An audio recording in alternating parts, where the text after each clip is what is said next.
My trip to El Mirador is something I haven't had a second to reflect on in all these years since it happened.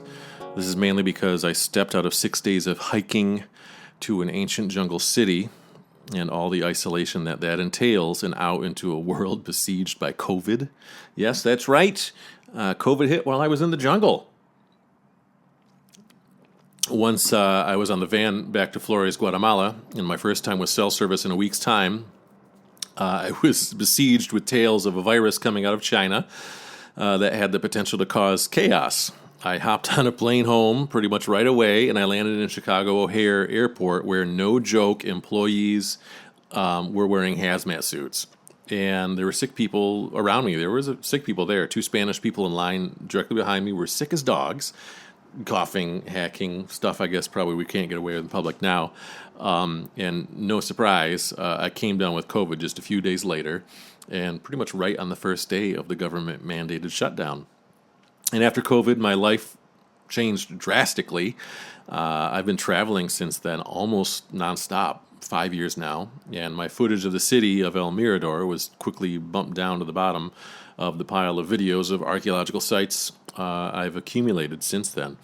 So from distant memory, I will try to explain this site and how to get there. Nothing but jungle.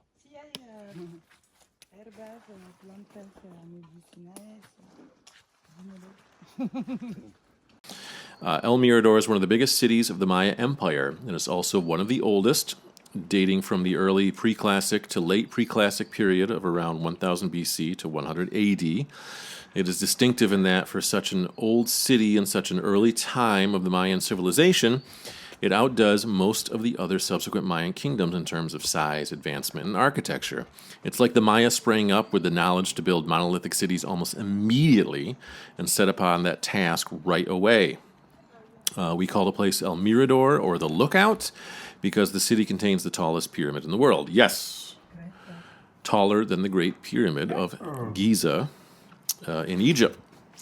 El Mirador was contemporary to the other nearby ruling pre-classic cities of Tikal,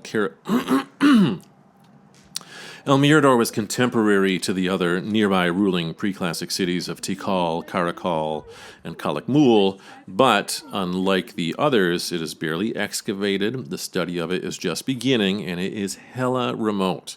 It's in the middle of the Guatemalan jungle near the borders of Mexico and Belize, and there are 0 roads leading there. It is only accessible by foot, or if you're wealthy, by helicopter. I slept in the same tent Harrison Ford used when he visited. So guess who walked there and who flew? So if it's so remote, how do you get there? Well, as I just said, you walk. The area of the El Mirador Basin is dense jungle, but there are small rural communities nearby, and one of these, the last town at the end of the last road heading just north out of Flores, Guatemala, which is another amazing city built on an artificial island built by the Mayans, Carmelitas. This town is a settlement which relies pretty much 100% on the money earned from tours to El Mirador. In fact, pretty much every community around in that area relies either on tourist dollars or by working for the archaeologists at the site, doing labor at the site or doing pack labor, transporting goods back and forth by foot, and so on. So what you do is you go to Flores, Guatemala, and you enjoy a few days of niceties. You hang at a cafe, you have some drinks, you sleep in a hotel room, get it in while you can still get it, and you arrange either with a third-party tour agent in town, which will be more expensive, or by calling the town of Carmelitas directly and hiring a guide and pack animal for the trip. So what you're doing is you're paying a guide to take you through the jungle and a donkey to carry your luggage, as well as water and food. And you're scheduled with other tourists, usually in groups ranging from 4 to 6 people, and all meals, lodging, which is in tents at camping outposts, and water is covered. So then you hop on a combi van, and you ride north of Flores on an incredibly bumpy dirt road early in the morning in order to arrive at Carmelitas by sunrise. And then, upon arrival, you pretty much immediately step off the bus and into the jungle, saying goodbye to roads, sidewalks, hotels, beds, coffee, and pretty much any and all creature comforts. It's bye-bye hotels and bars, and hello 90-degree temperatures with 90% humidity under dense and wet jungle canopy for the next 5 nights. Hooray! The hike is very well organized, and because this is a very active archaeological site with supply runs going in and out every day, there are decently stocked base camps to stop at every night of the journey. You essentially walk about 8 to 10 hours every day, and you stop at night at one of these base camps where an on-site cooks have meals prepared for you, ready and waiting, and where, if you're lucky, you might get to shower in a bucket of rainwater. And you sleep on a mat in a tent at the site, and they tell you what famous person slept there. In my case, as I said, on the last night, it was Harrison Ford's tent, while the person next to me slept on Morgan Freeman's cot. So I guess now the best way to go through this tale is day by day. As I said, El Mirador was one of the largest, if not the largest, cities of the Mayan Empire, so almost immediately you're walking among ruins. It takes about 6 hours on the first day to reach the borders of the first outlying Mayan cities. El Mirador is the center, and there's hundreds of towns and settlements surrounding it, just like how it works where we have cities and suburbs. But once your eyes adjust, you start to realize that every hill, every bump, every ditch is not a natural phenomenon, but is, in fact, a man-made structure. And this is completely virgin territory, unexcavated ruins. So nothing resembles what you see on TV or at national parks. Nothing is excavated, nothing is restored. All the pyramids and platforms are now covered in dirt and with hundreds of trees growing out of them. Hand-hewed stone is everywhere about, having fallen off the structures during the decomposition over thousands of years. And there's just detritus everywhere.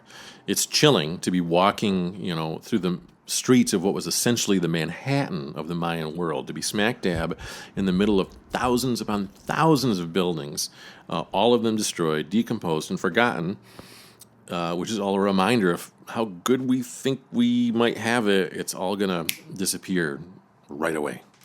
And it's a grueling trek. The heat and the humidity make for a real sweaty hike. And stopping for breath or a water break is punctuated by insect attacks. No matter how much bug spray you put on, you're sweating it all off, and there's so many bugs that they don't really care about the spray, and they're determined to find a way around it. Breaks were always quite short as a result.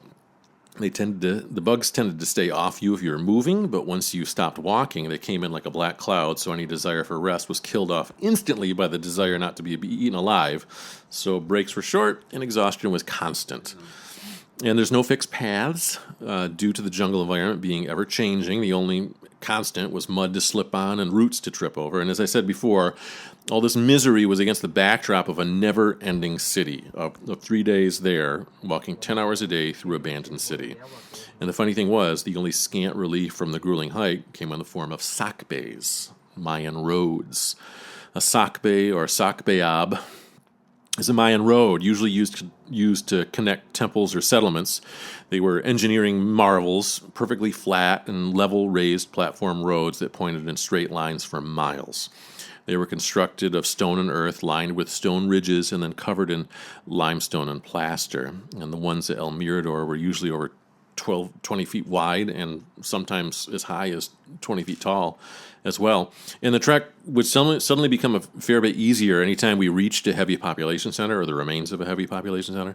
Scant and short hills representing smaller temples and dwellings would inevitably give way to much taller pyramids and platforms, meaning we were reaching a center of a city or ceremonial center, and after ascending a pyramid, we hit the remnants of an ancient sakbe, and we'd enjoy an hour or so walk on a direct and flat level surface.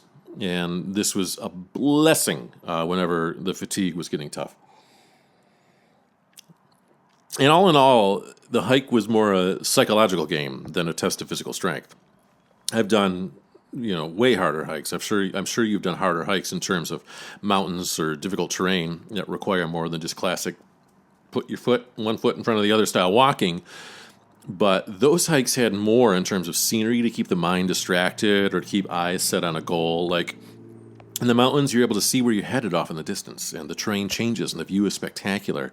But in the case of trekking to El Mirador, you can't really see more than 6 feet in front of you. It's all dense jungle, and it all looks exactly the same. For the first hour, you're walking through vegetation and trees, as you are for the second hour, as you are for the third hour, the fourth, the 10th, the second day, the third day. It's all just the same. Yeah, the jungle is beautiful, but it's like you're trapped in a box of trees walking on a treadmill in the middle of it, and you get no sense. You just get no sense of progression. It just seems like it never is going to end. But there were delightful distractions, such as when a pack of territorial howler monkeys got angry at us and threw seriously lethal leg-sized, torso-sized tree branches at us from the canopy.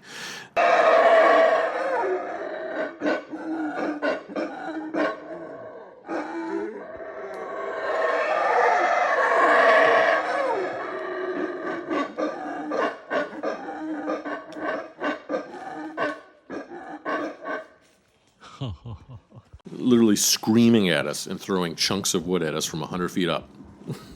It could have caused serious damage.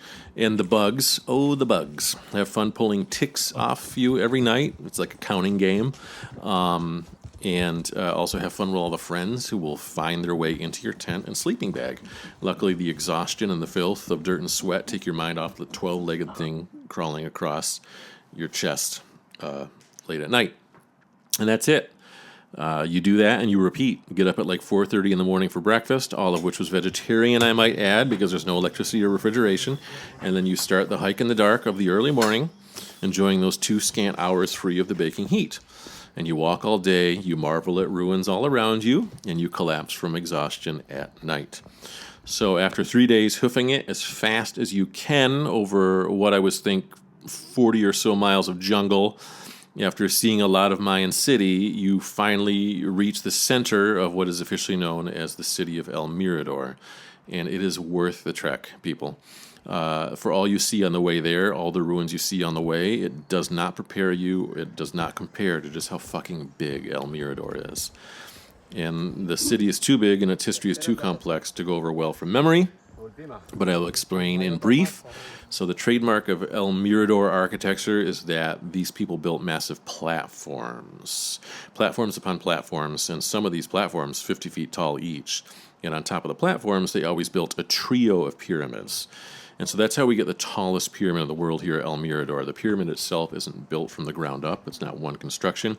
It's one of 3 pyramids built on top of a larger pyramid, and which is in turn built on top of a platform. So it's this multi-leveled thing, which takes you seriously high up. And excavations in the area are revealing what these platforms looked like, as you'll see in my videos. Everything was covered in plaster and sculpted reliefs. Grotesque faces of the rain god Tlaloc are everywhere, distinguishable by his giant nose, as are depictions of the twin brother monkey warriors, which is central to the Mayan origin of life story. If this was an educational program, I would explain these things, but this is just a travel diary. And once you're at El Mirador, you're free to explore the area and ascend its many pyramids. In this video here, we are at the top of the tallest one, El Mirador itself. And this gave us an opportunity to understand just how far we traveled. If you look at these images, it's jungle as far as the eye can see. That's what you're walking through. I feel like 40 miles is a long hike. I could be wrong. And see, if you look at the ridges in the background of these photos and videos, like the way that there's levels of height, terrace levels of height in the canopy, and you see how it's those terraces are broken apart by small peaks and hills. None of that is natural formation. Those are systems of sock bays, platforms, and pyramids. This part of Guatemala is as flat as a dinner plate. Every bit of what you're looking at is the result of massive reshaping of the landscape solely done by human hands. All those peaks are pyramids of nearly the same height as El Mirador, because it's a massive city. And this is the ruling seat of the Mayan Empire during its formative years. They seemingly sprouted out of the jungle with complex mathematical and architectural skills and set about building the biggest cities of their entire civilization's lifespan right away, at the start. And excavations at the site are ongoing, so more is being learned every day, and the clock is being pushed back further and further, pulling the curtain back on just how old the settlement is. Talking to archaeologists at the site, I think thoughts now are that this era is so distinctive and different, for example, down to the pre-classic Mayan written language being entirely different from the classic Mayan script, the one that we're able to decipher, that it might be time to stop calling the pre-classic Mayans Maya at all, because those early days of rule at El Mirador, as well as the power struggles with neighboring cities of Mexico's Calakmul, Guatemala's Tikal, and Belize's Caracal, played out for about 600, and Honduras's Copan, played out for about 600 years or so, and resulted in a kind of decline and disappearance of the pre-classic Maya, followed by a resurgence and resettlement of these cities in the classic era, as well as the construction of a lot more cities such as Uxmal and Chichen Itza. So the more that's learned at El Mirador leads to more people suggesting that this was a civilization significantly different to what we now know as classic Mayan. And it was cool to meet archaeologists working there, and they were happy to answer questions. Even the guy in charge of the whole project was there, Richard D. Hansen. He was on site and eager to answer any questions and to take the time to engage in dialogue with muggles, such as myself. And remember when I talked about having the money to skip the hike and take a helicopter? Well, that's why I got to meet Hansen. A wealthy donor to the archaeological project was flying in just as we were ascending El Mirador. Chefs were on the pyramid preparing a gourmet picnic meal, and Richard was there waiting there to greet them. So we got to enjoy the spectacular view while learning about the site from the foremost expert directly, as well as getting to watch what archaeologists and academics have to do in terms of whoring to get money out of donors' pockets. And the donors, who were they? They were wealthy and high-ranking Mormons. Mormons, you say? Yes, Hansen is a Mormon, and he works for the University of Utah. And the whole thing is funded, the whole project, El Mirador project, is primarily funded by Mormons. Why? Because Mormons believe that the Mayans were a primitive people until the lost tribe of Israel landed on the American continent. Mormons don't believe the Mayans built the pyramids. They believe the lost tribe of Israel came here, civilized the indigenous, and taught the Mayans agriculture, art, and architecture. Then, after that, is when the city sprang up.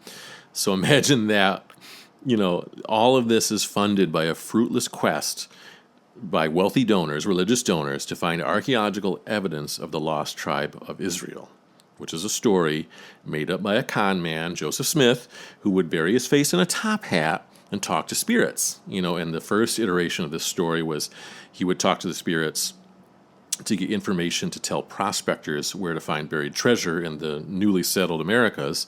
And after thousands of failed efforts at that and being run out of every town he ran his con operation in, he changed that story from talking in the hat to spirits about buried treasure to talking to God and listening to God dictate the new Christian Bible. Well, it all means that we white people will fall for anything. A con man coming up with a new Christian religion, a sci-fi author coming up with a new sci-fi religion, and a bankrupt and criminal trust fund baby who's never succeeded at anything talking his way up to the highest office of the land and creating a reality TV show government is all thanks to your, and my belief and support in their lies. These Mormon archaeologists are digging ever deeper at El Mirador to find Hebrew artifacts. And this fanaticism is why these sites get excavated and why we learn so much about the Mayans along the way.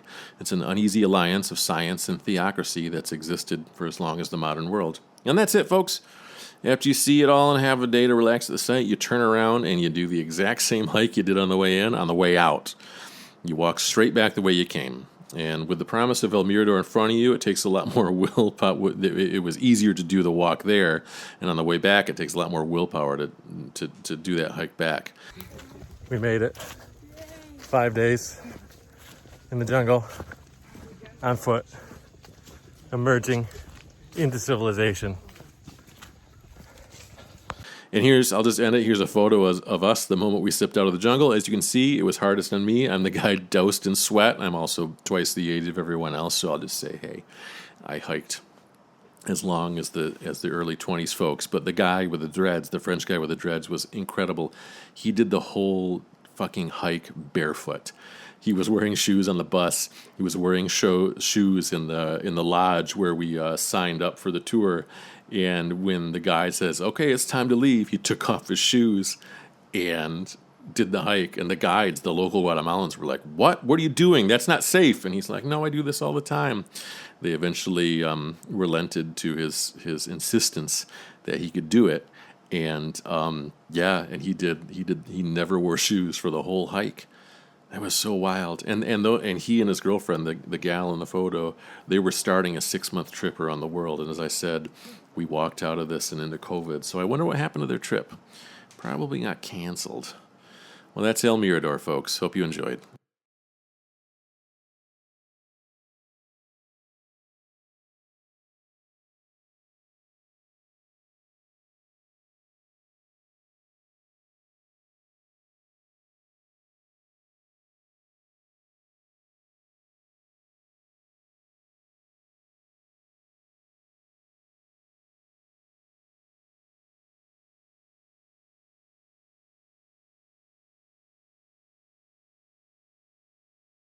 Entertainment, entertainment, entertainment is what